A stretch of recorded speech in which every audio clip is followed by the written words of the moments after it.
Halo, jadi ini adalah video pertama aku untuk ngebahas tahap ketiga seleksi SDMPKS yakni wawancara. Hmm, apa sih yang ditanya waktu wawancara SDMPKS? Sebenarnya yang aku tahu ya dan yang udah aku jalani juga untuk tes wawancara dari SBMPKS ini sendiri sama kayak beasiswa-beasiswa yang lain. Kayak kenapa kami harus milih kamu sebagai penerima dan apa kualifikasi kamu sebagai penerima, dan keempat ketiganya itu kayak apa kekurangan kamu, apa kelebihan kamu, dan seandainya jika kami tidak memilih kamu sebagai penerima, apa rencana yang kamu siapkan?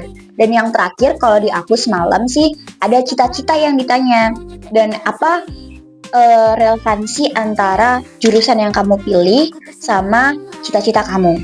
Oke, aku jawab dulu pertanyaan yang pertama. Kayak aku jawabnya pertama gini. Assalamualaikum warahmatullahi wabarakatuh. Terima kasih atas kesempatannya Bapak atau Ibu. Perkenalkan, nama aku Aulia Rahma. Aku berasal dari SMA Negeri 8 Pekanbaru. Itu untuk pertanyaan awal ya. Jadi kalian harus memulai semuanya itu dari perkenalan dulu. Jangan terburu-buru. Dan jangan kelihatan kamu tuh kayak lagi bohong gitu. Dan tipsnya nih ya, kalian itu harus siap kalau bisa jangan berada di tempat yang ramai karena itu menjadi salah satu penilaiannya. Kalian harus berada di dalam kamar sendiri, fokus dan pakaian rapi. Enggak harus pakai kemeja atau apapun, tapi yang jelas jangan pakai baju tidur. Nah, kalau bisa nih ya, pakai dasi. Terus bajunya tuh yang memang bener-bener dipersiapkan untuk biasanya orang wawancara gitu. Jadi jangan sementang-mentang itu online terus kalian jadi lalai gitu. Terus kalau misalnya semalam aku ditanya kelebihan dan kekurangan, aku jawab kelebihan aku itu adalah aku orang yang pintar public speaking. Aku pede untuk berbicara di depan umum. Aku sudah terbiasa tampil di panggung. Ketika aku berada di panggung itu, aku ngerasa kayak itu tuh ternyata dunia aku loh. Jadi aku enjoy aja dan aku punya kemampuan komunikasi yang lebih baik daripada orang lain dan itu aku bisa rasakan, bukan aku sembarang sebut aja. Untuk kelemahan sendiri, aku jawabnya gini. Baik, terima kasih Bapak dan Ibu. Sebelumnya setelah saya sadari dan saya cermati, ternyata kelemahan saya adalah saya terlalu orang yang suka terlalu buru-buru, cepat-cepat. Jadi saya melakukan sesuatu tuh semuanya harus cepat, semuanya harus cepat selesai, semua harus selesai dilakukan, harus pokoknya segalanya terburu-buru, bahkan itu pekerjaan kelompok juga. Terus biasanya HRD-nya tuh ya bakal kayak gini.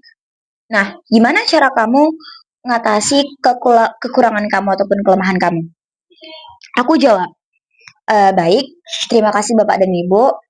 Saya juga sudah menemukan cara bagaimana mengatasi kekurangan saya tadi. Caranya adalah saya kembali mengecek segala pekerjaan yang sudah saya lakukan tadi. Seperti misalnya saya mengerjakan suatu tugas yang diberikan oleh guru saya. Benar, saya akan mengerjakannya sangat cepat karena kalau misalnya nggak saya kerjakan, saya akan stres sendiri. Nah, setelah saya kerjakan, saya akan cross check lagi sekitar 3 sampai 4 kali sampai saya yakin bahwasannya tidak ada lagi kesalahan yang saya buat. Nah, cukup kayak gitu aja jawabnya teman-teman. Jangan bertele-tele.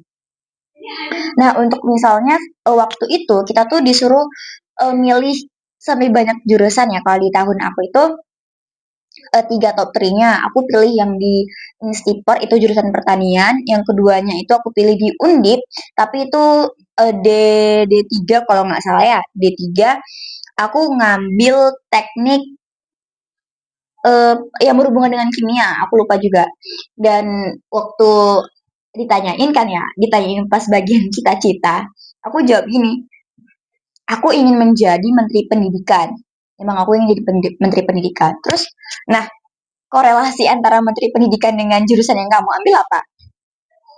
Nah, baik Bapak, sebenarnya untuk kalau ditanya korelasi antara jurusan yang saya ambil dan cita-cita saya, mungkin itu tidak terlalu berhubungan. Namun, saya ingin menjadi orang yang berguna bagi kampung saya. Nah, jangan lupa ingatkan bahwasannya kamu ingin menjadi orang berguna bagi kampung halaman kamu.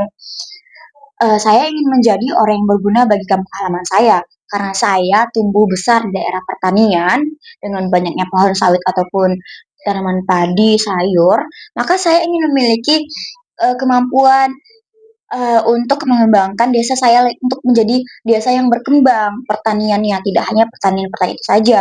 Saya mengembangkan pertanian teknologi. Ketika saya punya ilmunya, maka saya bisa membantu warga desa.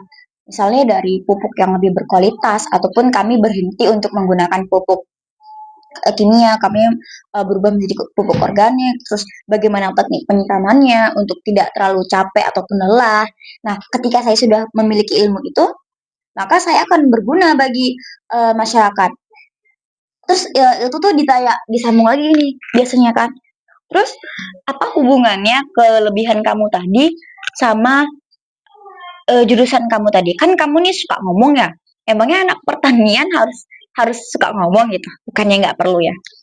Aku jawabnya gini, eh benar Bapak, tapi orang yang pintar berkomunikasi, maka ilmunya akan lebih mudah disampaikan kepada orang lain. Ketika saya menjadi orang yang tidak bisa berkomunikasi, percuma dong ilmu yang saya punya akan sulit untuk diberikan. Tapi ketika saya sudah punya dua kunci, yakni ilmu dan komunikasi, maka saya akan gampang untuk menyebarkannya kepada orang luas, baik itu orang awam ataupun orang-orang yang berpendidikan. Nah, untuk yang terakhir kali itu sebenarnya udah nggak terlalu banyak lagi, cuman untuk teman-teman pastikan bahwasannya tempat itu adalah tempat itu kosong dan nyaman.